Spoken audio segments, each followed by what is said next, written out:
বহুল আলোচিত 111-এর অন্যতম হোতা সাবেক সেনা কর্মকর্তা মাসুদ উদ্দিন চৌধুরীকে গ্রেফতার যুক্তি।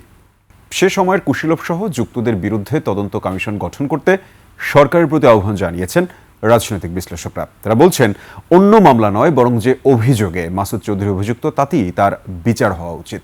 আরও জানাচ্ছেন দীপু শিকদার।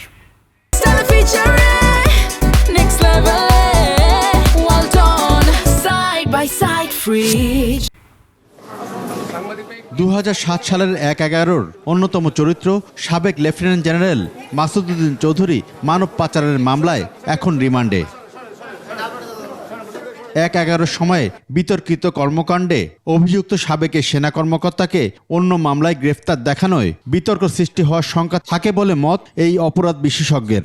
যে কারণে তিনি বিতর্কিত হয়েছেন, যে কারণে তিনি সমালোচিত হয়েছেন বা সমালোচনার মুখে পড়েছেন, সেই ঘটনা অনুযায়ী দেশের প্রচলিত আইনকে সামনে রেখে ব্যবস্থা গ্রহণ করা।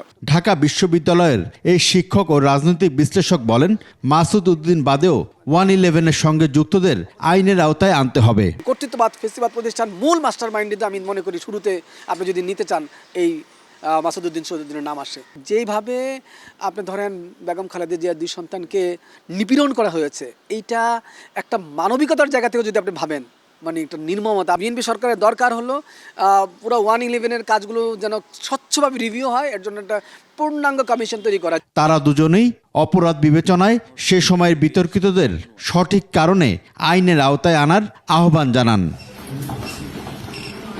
দীপু শিকদার, 21 টেলিভিশন, ঢাকা।